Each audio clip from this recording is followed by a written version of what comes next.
Party బలోపేతానికి ప్రతి ఒక్కరూ కృషి చేయాలని గ్రూపు రాజకీయాలు లేకుండా ఒకటే ఎజెండాగా ముందుకు వెళుతూ అభివృద్ధి సంక్షేమ పథకాలు ప్రజలకు వివరిస్తూ స్థానిక సంస్థల ఎన్నికల్లో గట్టి పోటీ ఇచ్చేలా జనసేన పార్టీని ముందుకు తీసుకువెళ్లాలని జనసేన పార్టీ రాజకీయ వ్యవహారాల కమిటీ చైర్మన్ రాష్ట్ర పౌర సరఫరాల మంత్రి నాదెండ్ల మనోహర్ పిలుపునిచ్చారు. కాకినాడ జిల్లాలో 2 రోజుల పర్యటనలో భాగంగా రాష్ట్ర పౌర సరఫరాల శాఖ మంత్రివర్యులు జనసేన పార్టీ రాజకీయ వ్యవహారాల కమిటీ చైర్మన్ నాదెండ్ల మనోహర్ కాకినాడలో ఉన్న డిస్ట్రిక్ట్ కోఆపరేటివ్ సెంట్రల్ బ్యాంక్ ను సందర్శించారు. కాకినాడ జిల్లా జనసేన పార్టీ అధ్యక్షులు డీసీసీబీ చైర్మన్ తుమ్మల రామస్వామి బాబు ఆధ్వర్యంలో రాష్ట్ర పౌర సరఫరాల శాఖ మంత్రివర్యులు జనసేన పార్టీ రాజకీయ వ్యవహారాల కమిటీ చైర్మన్ నాదెండ్ల మనోహర్ కు ఘన స్వాగతం పలికారు.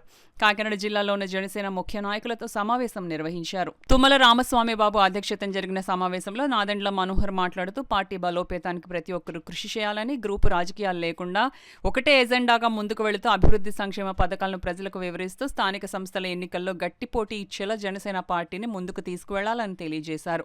ఈ కార్యక్రమంలో రాష్ట్ర సివిల్ సప్లైస్ చైర్మన్ తోట సుధీర్, నీటిపారుదల అభివృద్ధి సంస్థ chairman Vegulla Leelakrishna, Janasena Mandapeta in-charge Vandara Srinivasarao, Jaggampeta in-charge Tummalapalli Ramesh, Pithapuram నియోజకవర్గ in-charge Mareddy Srinivasarao, regional coordinator Challa Lakshmi, director Katnam Visalakshi, జిల్లా నాయకులు, కార్యకర్తలు పాల్గొన్నారు.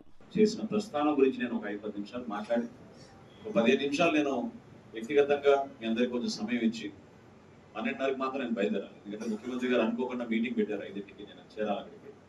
సో ఈలోపు కొన్ని ముఖ్యాంశాలు నేను మాట్లాడతాను మీతో, దయచేసి కొంచెం ఓపికగా వినండి. నేను మీలో ఆ భావన ఉందో లేదో కానీ బాబు మీ తరఫున మాట్లాడి మీరు ఏదో గందరగోళం సృష్టిస్తారని అనుకుంటున్నాడు. అటువంటిది ఏం ఉండదు. రాజకీయాల్లో ఖచ్చితంగా అందరూ అభిప్రాయాలు వినాలి, విని తీరాల్సిందే. దానికోసమే మనకి ఈ పదవులు. పవన్ కళ్యాణ్ గారు కూడా ఎవరినైతే సరే మనం ఒక పదవి ఇవ్వాలనుకుంటున్నామో వాళ్ళకి అర్హత ఉందా లేదా అనేది ముందు చూస్తారు. అర్హత అంటే చదువుల్లోనో లేకపోతే రాజకీయ అనుభవమే కాదు. మొట్టమొదటిగా ఆయన కోరేది ఏంటంటే మీకు వినే ఓపిక ఉండాలి. మన సామాన్యులు, మన జన సైనికులు, మన వీర మహిళలు వాళ్ళు ఎదుర్కొన్న సమస్యల గురించి కనీసం వాళ్ళకి 5 నిమిషాలు 10 నిమిషాలు ఇచ్చి ఇష్యూస్ ఏమున్నాయో మనం తెలుసుకోకపోతే మన ప్రస్థానంలో వాళ్ళు భాగస్వాములు అవ్వడం చాలా ఇబ్బందిగా ఉంటుందనే విషయం అనేక సందర్భాల్లో ఆయన ప్రస్తావిస్తూ ఉంటారు. చేసుకోవాలి. అందుకనే మన అధ్యక్షులు వారు కానీ రాజకీయ వ్యవహారాల కమిటీ చైర్మన్ గారు ఏ నిర్ణయం తీసుకున్నా దానికి మనం మాట తప్పకుండా వారి వెంట ప్రయాణం చేస్తే రాబోయే రోజులన్నీ కూడా మనకి శుభదినాలనేటువంటి ఈ సందర్భంగా తెలియజేసుకుంటూ మీలో అందరూ కూడా చాలా మంది ఏ రకరకాలుగా చెప్పాలనుకున్నారు. చాలా మంది ఆవేదన ఉంది. చాలా మంది 10 సంవత్సరాల పాటు నుంచి సుదీర్ఘ ఆవేదన చెప్పాలన్నటువంటి ఆలోచన మీలో ఉంది.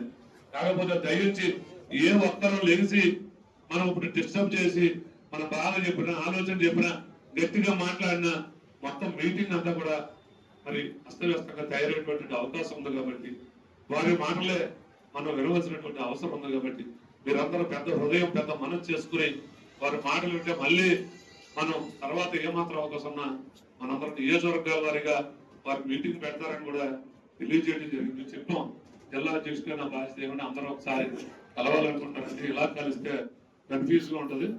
జిల్లా వారీగా నేను కాకినాడ వచ్చి ఏ నియోజకవర్గం పర్యటించి అక్కడే మీటింగ్ పెడదాం అనేటువంటి మరి వారు చెప్తా ఉన్నారు మంత్రి గారు. దయవుంచి ఏ ఒక్కరూ మాట్లాడకుండా